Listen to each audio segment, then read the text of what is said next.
So, when we're in transit, on a train from New York to Boston, on a plane from Hartford to Dublin, we're really nowhere in none of those places. And the mind takes the opportunity to wander through the gardens and the ash heaps of our pasts. This, we're told, actually can even happen while walking around Dublin of a day.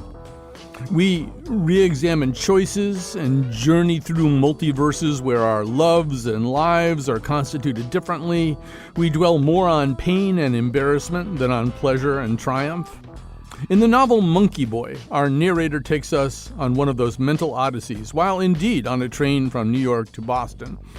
And his mind takes a serpentine trip through the past in which the torture of high school humiliation leans against memories of actual tortured bodies in a morgue in Guatemala.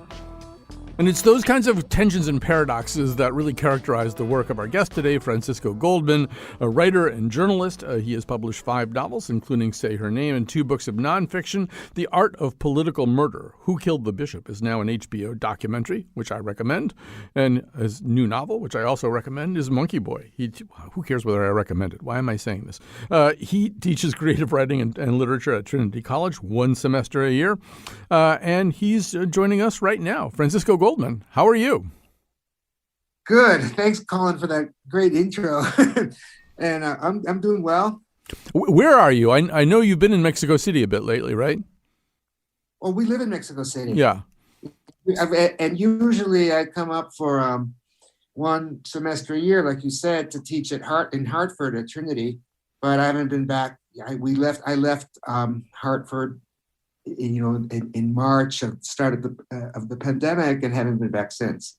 So for people who are curious, give people your thumbnail of Monkey Boy. We're going to meet Francisco Goldberg, who seems like it might be kind of, a very close doppelganger of yours. Tell us about this particular Francisco. Well, it's changing that man to a berg right away is like taking a first step into the moving machine of fiction, right? Just that little step freed me from any obligation to be accurate and faithful to the actual facts of my life, the way I would be if I were writing an autobiography, and gave me the freedom to invent in the way of fiction, to look for things, to think through story, in the way you can only do in fiction. And so it's, in some ways, I'm obviously using things from my life as I'm writing this novel, but I'm also leaving out a lot. And it was a way to just tell a story and think about things that were really mattered to me a lot at the time I was writing the novel. Among those things, my mother was in a nursing home. She died in the middle of the writing of this book. And I think that she's at the center of the book, my relationship to her, contrasted with my relationship with my father. And I think another big theme of the book is, Say Her Name, you might know, is about, based on my relationship to Aura Estrada, my wife, who at the age of 30 died from broke her neck in the waves in Oaxaca in 2007, and that was an incredibly life-altering event for me. It took a long time for me to get out of the grief of that incident. But I was also wanted to think about in this book, well, first of all, why did it take me so long to find love in my life? Examine the things in my past, that had made me inhibited me in some ways, and to try to so she's not in the book. So I'm basically also, and this really makes it a novel, I'm kind of asking myself, what might my life have been like if I'd never met Aura? How much longer might it have taken me to find love in my life, right? So I met Aura when I was 47. In this book, he's 49, right? On this trip home to Boston. Yeah, in the promo for today's show, I think I called it something like a Guatemalan Jewish Catholic American 8.5.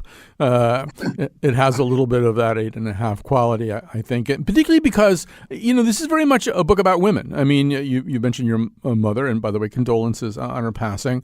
But this is a book about the women of your life, your mother, your sister, many of these very sort of strong female presences from your life in Guatemala. I assume you're very conscious of that you're writing way more powerfully, I think, about the women of your life here. Yeah, another friend, Auda's very best friend, Nati Perez, told me the other day, she'd read the book and she said, this is your Todo sobre mi madre, the Almodovar movie all about my mother. So it's interesting that two movies in which male directors focused on their relationships to women, have been compared to this book. And I think that's very true. I knew I wanted to look at, as I said, my relationship to women. I know from the start, my sister, thinks of our family as like we were three survivors of a very brutal household, right? And in many ways, a very brutal town. I think one of the things, like I said before, that I really wanted to try to understand in this book was why I was sort of unable to love the woman I loved throughout, my early life. As you said, my grandmother, my Guatemalan grandmother, was a very strong figure in my life as I was growing up, and also very dominant and very decisive in some of the choices my mother made with her own life, because my grandmother was a very strict. She was a wonderful woman, but she was a very, very strict Catholic. And so, a really decisive moment in my mother's life was when she fled back to Guatemala with me as a boy, really fleeing the abuse, my father's abuse. And we might have stayed there. I would have grown up in Guatemala, but I got tuberculosis after a couple of years of being down there. And I think my grandmother saw my getting tuberculosis as sort of divine punishment for my mother having left my father. And we went back. And my mother just should have, it's pretty obvious when you read the book that you say, this poor woman, if only she could have divorced. Mm-hmm. But because of that heavy Catholic, divorce was out of the question. And so my mother had to make a life for herself, right? She wasn't just going to be trapped in the house all day. And she decided she wanted to go to college. And so my grandmother used to send up these wonderful young women. The first one who came right out of an orphanage when she was like 15 years old. It was a different time, back then. She came up and she was, would do housework and was like my second mother and was incredibly close to me. Well, my mother began to go to college, and eventually my mother made herself into a college Spanish teacher. But I, throughout the rest of my life to this day, I'm very close to that woman who helped raise me. And you meet her in the book, and you meet some of the, it was a series of girls. I say, like, my grandmother basically founded a colony of young Central American women in the Boston suburbs that is now in its third generation, right? Some of them already having become grandmothers. Because the funny thing is they all come up to Boston to help take care of me and my sister. And eventually they all leave because they all get married. So I think some of them stay for several years. One girl arrives, and it's very mysterious. She arrives, and 2 weeks later she leaves to get married. And I never understood how that could have happened. And so, and you meet, some of the,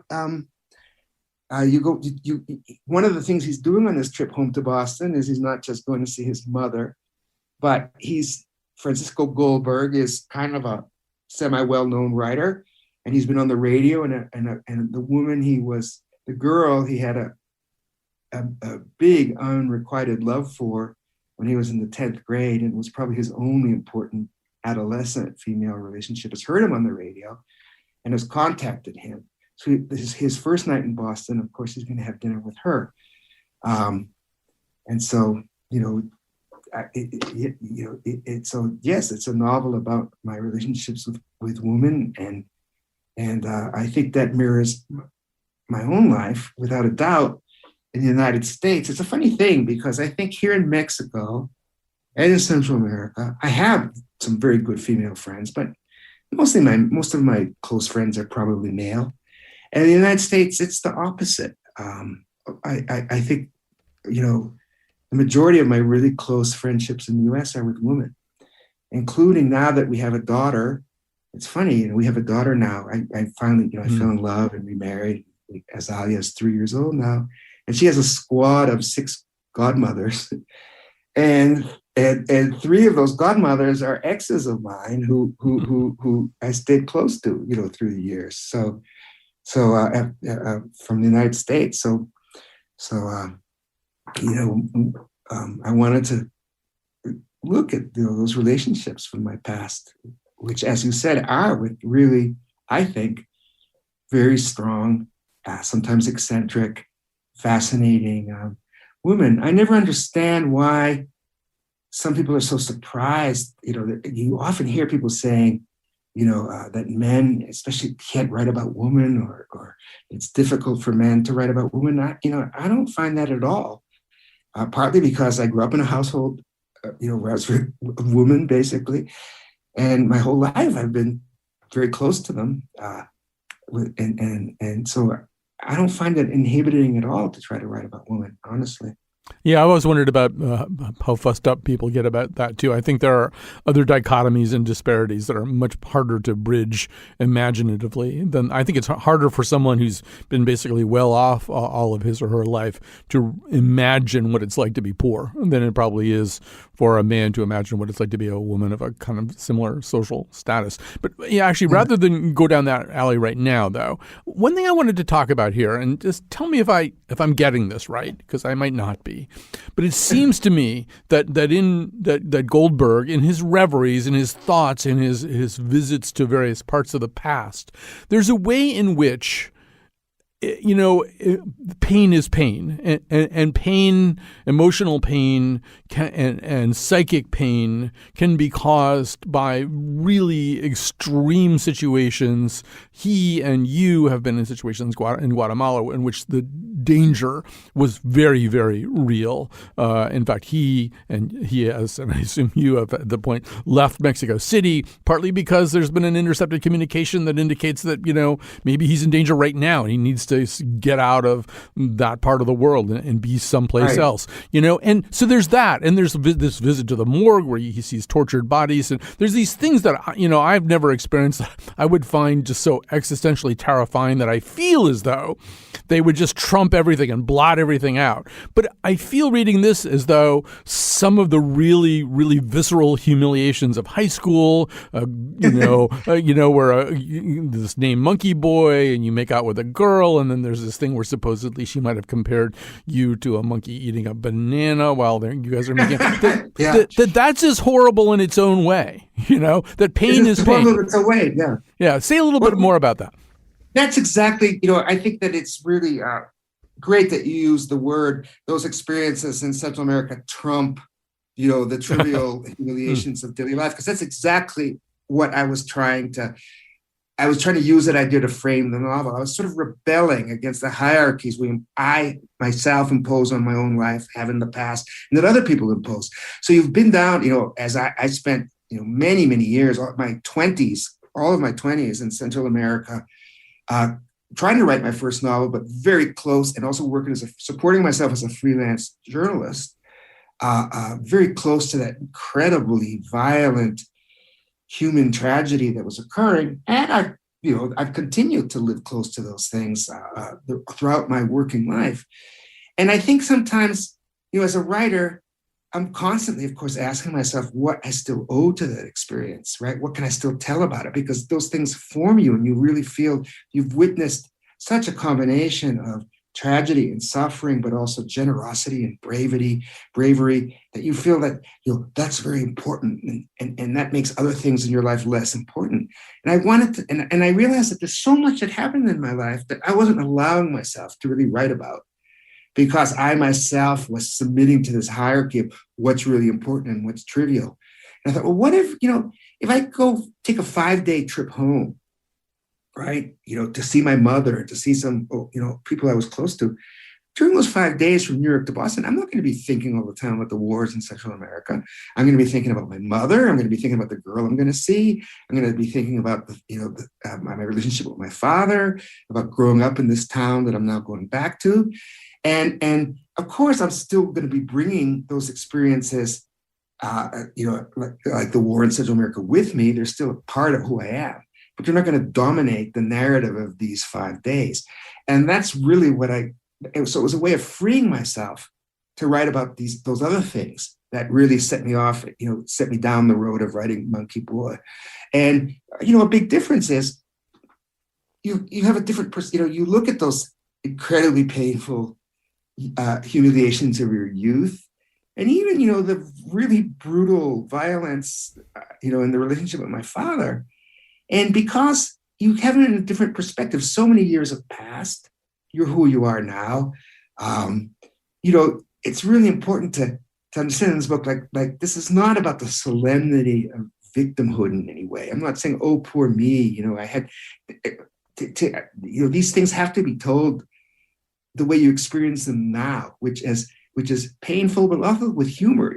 So many things were just so absurd. So I really had fun writing about some of those youthful humiliations. Like, my first kiss, what a complete catastrophe.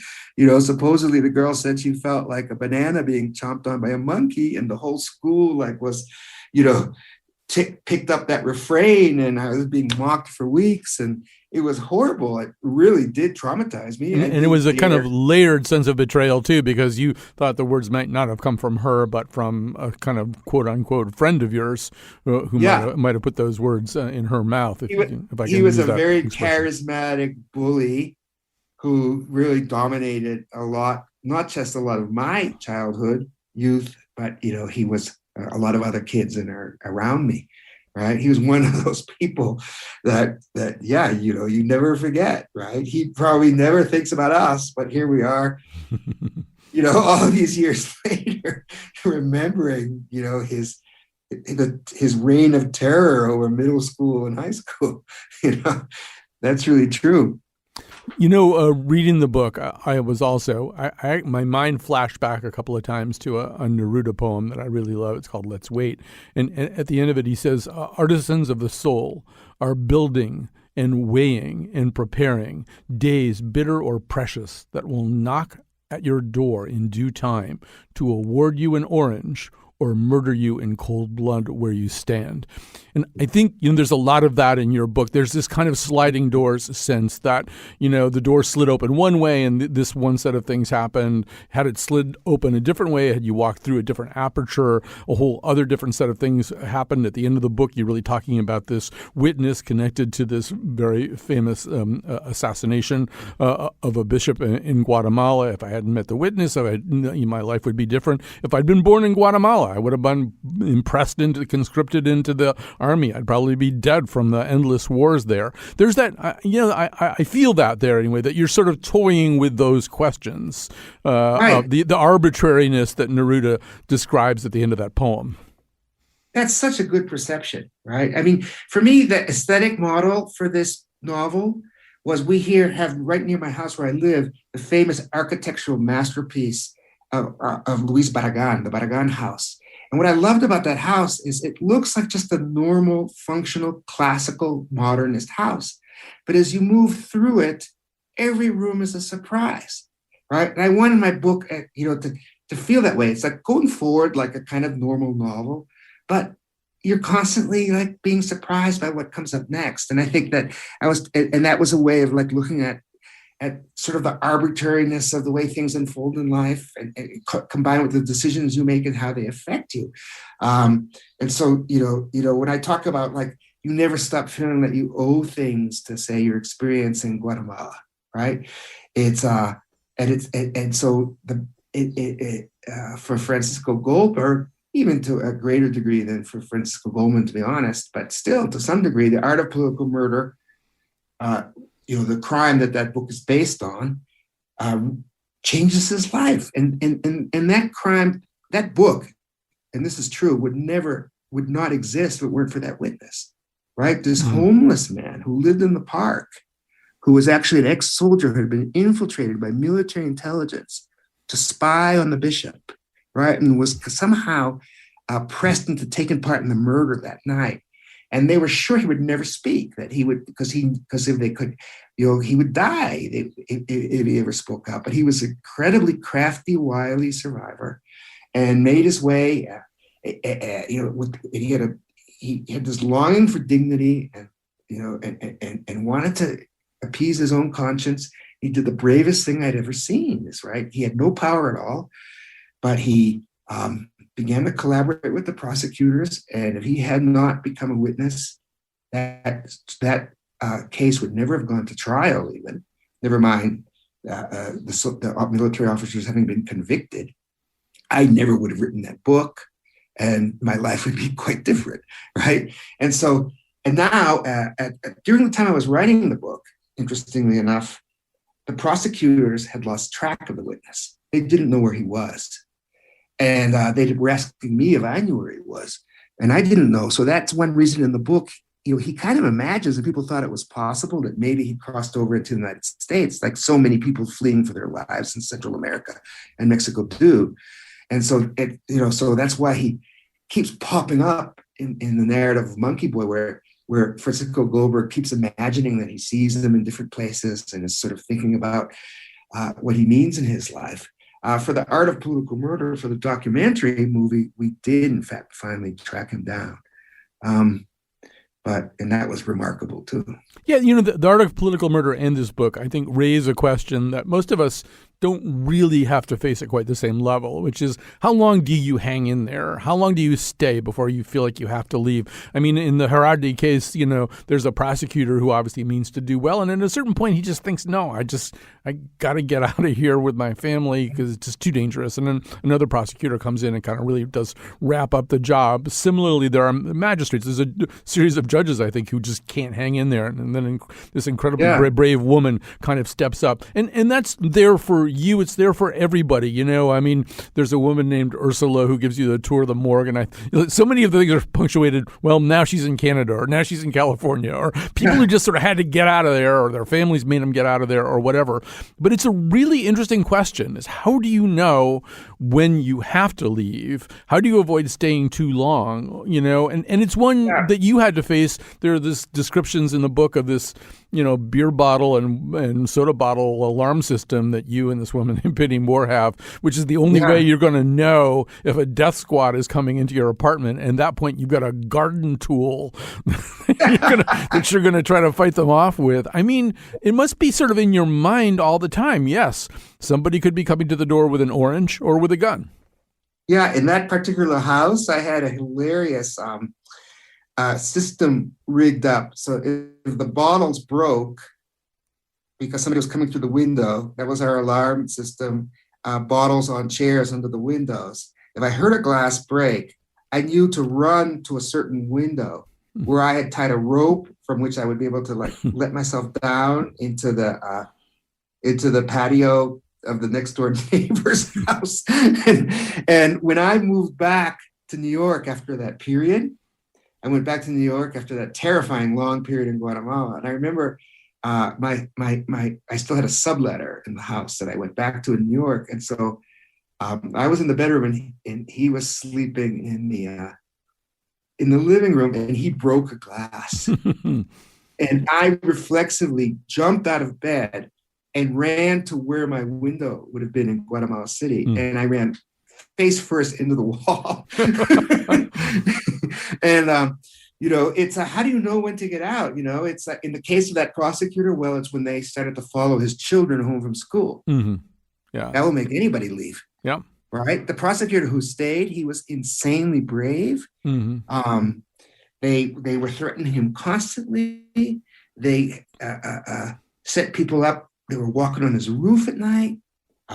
He hung in there till he got those convictions and then left the country with his family the very next day and didn't come back for years. He's back now working as a prosecutor again.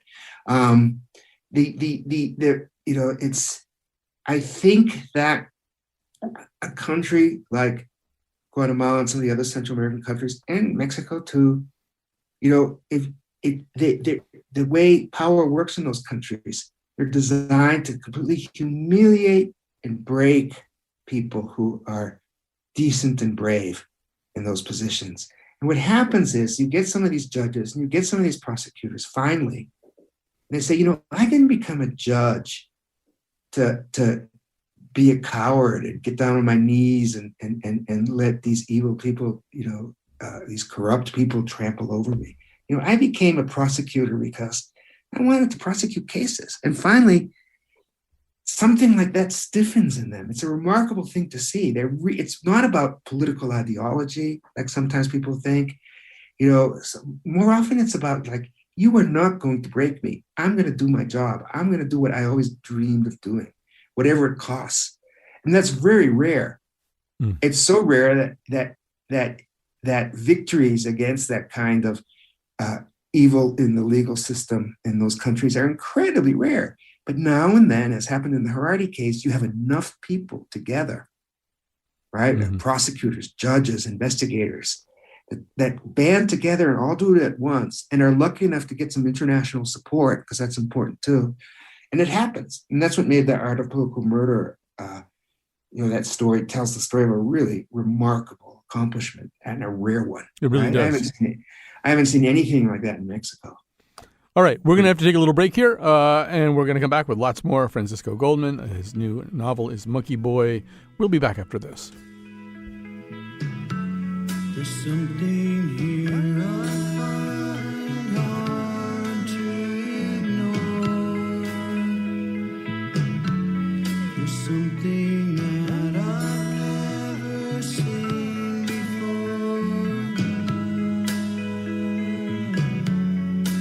Amanita is the name they cover over everything. Flowers cover everything they cover. We are back. I am talking with Francisco Goldman, writer, journalist. He's published 5 novels, 2 books of nonfiction. The Art of Political Murder, Who Killed the Bishop, is now an HBO documentary in which he appears. It's based on his book. His new novel is Monkey Boy. He teaches creative writing and literature at Trinity, 1 semester a year, Trinity College in Hartford, that is. So I wanted to ask you a little bit. I mean, first of all, we should say Monkey Boy straddles geographically different worlds as well, and including quite a bit set in Boston. And you still, live an American life at times and teach at Trinity and stuff like that. I'm just sort of wondering how can I even phrase this? So there's this phrase that I kind of developed during the Trump era, which was the narcissism of the present moment, which is the tendency of people, particularly I think Americans, to think, if they're thinking that something's really bad, if they're thinking the Trump era is really bad, they think it's the worst period in history. And they'll say that. This is the worst thing that's ever happened. And I found myself saying, well, I don't know, geez, I lived through like 69, 70, 71 in America. That was pretty bad. I mean, we haven't had like a Kent State thing or weather underground bombings and stuff. I'm not sure this is even the worst moment of my lifetime, but it must be weird and jarring if you have lived through, say, the 80s in Guatemala, and then you see people reacting. I don't know. Maybe it has 2 different ways of exciting you. On the one hand, maybe I don't know if it all looked to you like, oh yeah, no, I know what this looks like, and I know what it could lead to, and you're right to worry. But it did. Maybe you felt that way. But did you also feel like, yeah, this is bad, but boy, you guys haven't seen bad. You don't know what bad looks like. Oh, that's a hard one, right? Because the United States and Central America, there's such different circumstances. Obviously, what happened in Guatemala in the 80s, the UN called it a genocide, right? It doesn't get worse than that, right? Hundreds, 200,000 civilians, essentially. Young people,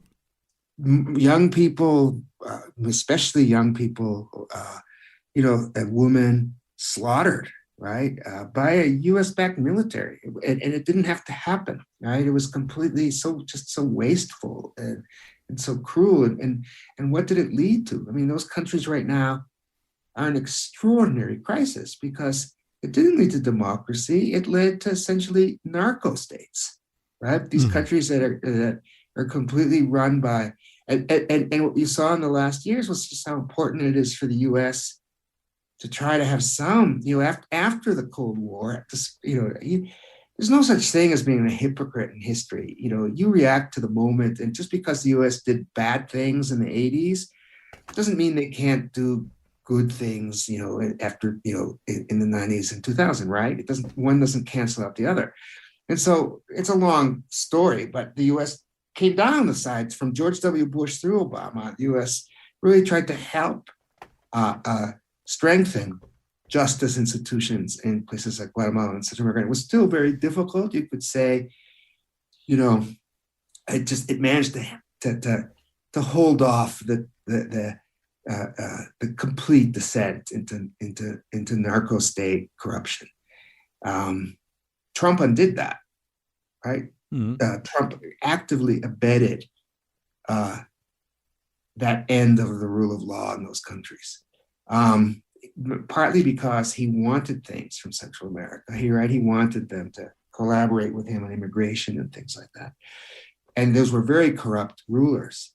And so in return, they essentially were allowed to consolidate the hold of organized crime on those states. And now it's probably maybe too late. Right now, what's going on there is so horrible. So you think all that war, all those people dead, and this is what it led to, right? Not democracy, but completely criminal regimes, partly because at a very critical time, the United States made itself absent, which is strange to think, because so many of us, don't, sometimes think, well, the U.S., it's better the U.S. not get involved. Well, that's not really true, right?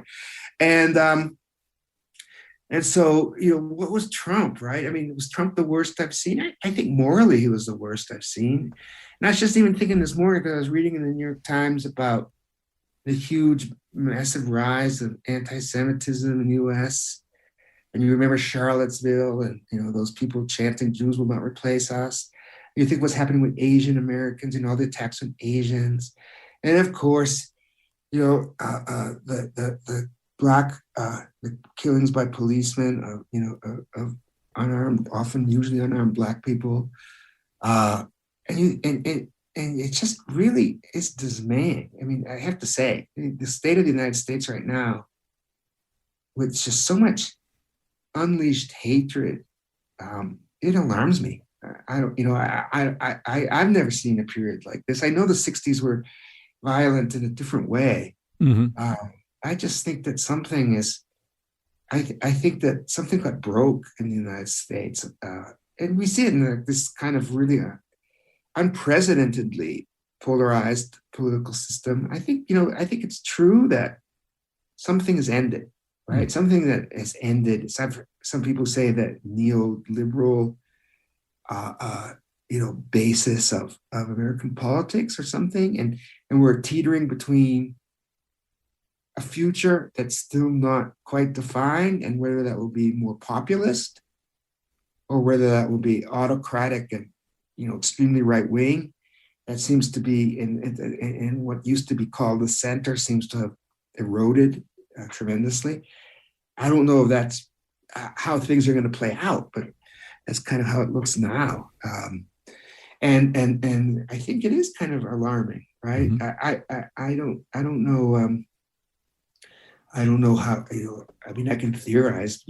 I'm sure, we could all sit around and think about how we could improve it. I think it's just time. I think young people, I teach at Trinity, as you know. Mm-hmm. And so when you sit there, you have a bird's eye seat to what's going on with young people, right? And how they change over the years. And I've been stunned by just how wonderful so many of these young kids are, right? Mm-hmm. I've really seen a change. And over the last, I don't know, it's the last 5 years or something like that, where the kids just seem so tolerant of each other and the good, not everybody, there's exceptions, right? But just as a whole, right, they really seem to have, have developed in a way that makes you hopeful for the country. They know what's at stake. They're politically alert. They're politically smart. They're not fanatics. They seem to want solutions to problems. They think big, like how are we going to handle climate change, Yeah. So they give me a feeling of optimism, and yes, and I hope my daughter, right, will obviously it means so much to me that things evolve, improve, and that we see younger people start moving our societies in a better direction. Because I think my generation, perhaps your generation, the so-called baby boomers and so forth, I don't think we've done such a good job. No, and I'm surprised that younger people, I don't know, I occasionally, this past spring, I taught at Yale, and I'm always amazed that undergraduates aren't more angry at baby boomers. And I mean, if anything, I sense in them almost the opposite, a kind of sense of, and maybe this is because these Yale students are just sort of very high achievers and self-flagellating, people who just push themselves so hard all their lives. But I almost see them thinking like, oh no, how can I repeat that kind of success? How can I, I mean, not at the expense of the environment or social justice or anything like that, but they seem very eager, to do well. They haven't descended into some kind of nihilism or rejection. But this, I don't know, we may be looking at very unusual subsets of a generation too. It may be, right? Yeah, that I don't know. Another thing that just impressed me is, despite the pandemic has been really hard for young people. I mean, it's been so isolating, right? I mean, imagine if we go to college and missing a year and a half of your college time having to either stay home or abide by the rules of the pandemic and so forth. But another thing that really did impress me teaching these last couple of years, first of all, how international, through the internet, obviously, through Wi-Fi and all that, the young people are really internationally connected, right? So even in my classes, I had kids like, they couldn't come to campus, so they were like checking into their Zoom classes from China. We had this, we had Muslim kids in the class, people from all over. And I think that at some level, young people, are not so confined by this idea of like America first, nation first, we're only in our nation, that defines, as we've seen, older generations. And I think that it's the nature of the way they communicate with each other and the way they conceive the world as more interconnected and facing problems that threaten not just the US, but the whole world, which the pandemic has certainly made us even more aware of how things threaten the whole world, right? I think bodes well, but we'll see, right? We will see. All right, we have to take one quick break here. We're going to come back. We're going to finish up our conversation. This is going very fast, which is a good sign if things seem like they're going fast, but with Francisco Goldman. That you can live by, and so become yourself, because the past is just a goodbye. Teach your children well, their father's help did slowly go by. All right, as usual, I have to thank and want to thank Kat Pastor, the technical producer of the show. She's here in the building, in the studio with me, although she is, we are separated by glass. One of us is in a diorama. We haven't really decided which one. And also, of course, Betsy Kaplan, senior producer of the Colin McEnroe show and producer of this episode. And she puts her heart into things, and she's definitely put her heart into preparing me and Francisco Goldman to talk to each other. So that's what we're doing. He is most recently the author of Monkey Boy. He's a writer and journalist, and he has published 5 novels, including this one.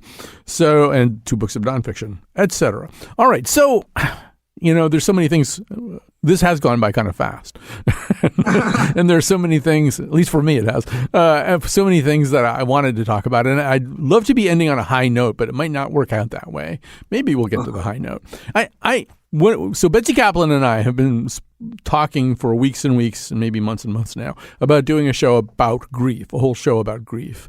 And I've had a really hard year in terms of the two people closest to me in my life. Things are happening to them.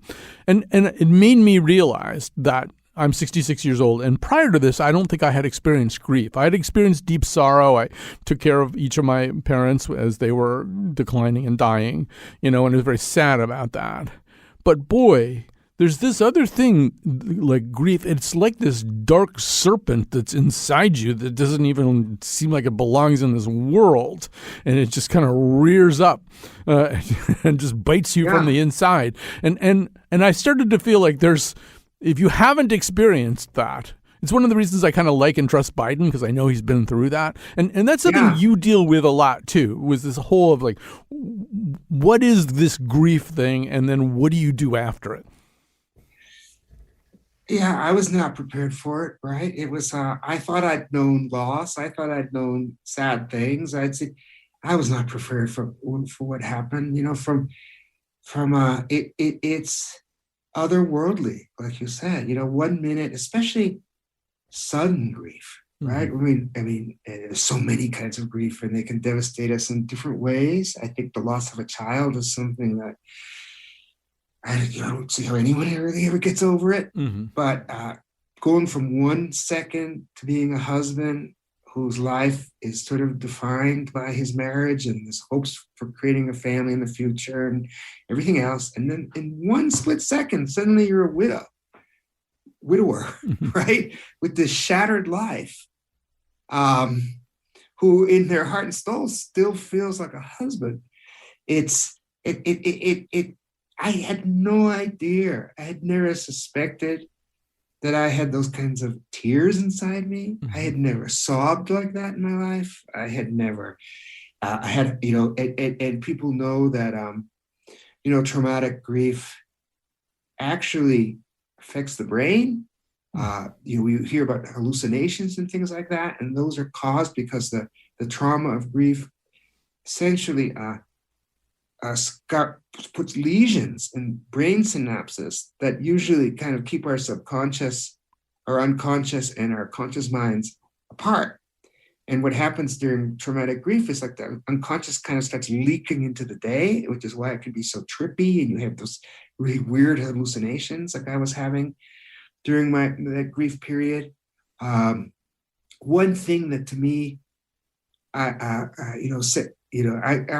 say her name, that those first 3 years after Auda's death, and even the first 5, were just so completely intense. And of course, I would never say I miss the intensity of those days, but I know I will never know anything so intense again and so focused again. I kind of withdrew and worked on my book, and I refused to sell the book. I didn't want to take money for the book. And I lived with, and I just knew, what did I want to do with that book, Say Her Name? I wanted to, it was the opposite of the usual grief prescription. I didn't want to let Auda go. I wanted to keep her with me. And the way I kept her with me was making up scenes between us, like as though she was still there, So I wanted to do a portrait of her where it would seem so intimate. You would feel like she's there breathing and speaking on the page, And it was kind of like sacrificing myself to be able to do that, because it was like the opposite of letting go. Yeah. Right? So it was that, but I also wanted to give a record about what I was living through, because the book goes back and forth between recreating her life and our love and talking about grief. And so often, some days, I would have like a weird hallucination, and it would go right into the book. So I think the book is a palpable record or depiction of what traumatic grief can be like. And one thing I learned, through the years, because there's other books, some of the famous grief books, they kind of try to present ideas of how you should live through grief. And that's fine, and that's going to help you. That's a good thing. But this book doesn't do that. My book, I wanted to show you how it can be. Right. And I think that can be helpful for people too, because, not everyone acts like a hero in grief. Not everybody is like as cool and collected as, some writers about grief have been. Some of us just totally fall to pieces, and that's okay, right? It's really important to understand that everybody's grief is different, and everybody's grief is going to last for a different amount of time. And because one person grieves for a shorter period of time, it doesn't mean their grief was less meaningful, right? It's just different for everybody. And that's the main thing. If you know someone who's grieving, or you yourself suddenly find yourself in grief, just remember that the best way through grief is to listen to it and allow it to take its course, and don't try to hide from it. I think the worst thing you can do is try to repress it and run away from it, right? The best way out of grief is by going through it. That's a really good way to put that, actually. Yeah, the best way out of grief is to go through it. People keep mentioning to me this book called "The Body Keeps Score." I keep thinking, I don't need to read that book. First of all, the title tells me everything I need to know. Yes, I understand. Yeah. I mean, to your point, the brain is keeping score, but I'm sure there's these tensions and all these kinds of things. Just very quickly, we only have like a couple minutes left here. We should say that it looks as though "Say Her Name" will become a movie, and I mean, I don't know, you'll in a way have to go through this all over again, or maybe go ahead. I have distance from it. I got through it, right? Mm-hmm. That's what I mean. Like, I got through it. It was hard, and I got through it. So I'm fine dealing with it now. And it was great. I had this fellowship at Harvard in 2019. In the spring of 2019, I was sitting in my office. I get a phone call. It's Benicio del Toro, the actor. And I knew that there was a script, that they would try to make it a movie. They'd show me the script. That, to be honest, I hadn't been so crazy about it. But, and he said, I really want to do this movie, but I don't want to do this script. I want a script that's like the book. And I remember we talked on the phone for like 2.5 hours. He's amazing. I mean, that guy, he'll like take one sentence out of the book and imagine a whole movie scene out of it. And we've been working, he and I, we worked close on the script for, ever since. Off and on, right? That other stuff. And now they're up there. They got an actor. They have the whole package. And now they're out there in that stage of, getting the money. So, I mean, it is Benicio del Toro. He's Latin America's greatest male star. So that gives me hope, right? Yeah. And every girl in Mexico seems in love with him in some way. Right, you mentioned Benicio del Toro, and they swoon. So Benicio del Toro as me, Frankie G, is pretty funny. My wife gets No, I could sort of, when this was first mentioned, I thought I don't really know you or anything like that, but I could sort of see this. I think actually, even listening to you talk and stuff like that, I could see him getting you. We get along really well. And don't forget, he's Puerto Rican, right? But he really grew up in Philly. Right. So it's like Philly guys, Boston guys, and not so different. No, or some people would say that's an unbridgeable chasm, Philadelphia and Boston. Well, that's what makes them alike, right? Yeah. That's what makes them similar. Right. So we have to stop. Unfortunately, I could happily talk to you for another hour, but they don't give me that. It's been great, Colin. I really enjoyed it. Yeah, I did too. Thanks so much. And the book is wonderful. It's Monkey Boy by Francisco Goldman. It is a novel. It is very much based on events of his life, but on things in his mind, too. And it's how the whole world can be contained in a very brief time, particularly if you're sort of traveling, you're moving around, and things are coming back to you. Oh, I know I'll never lose affection for people and things that went before. I know I'll often stop and think about them.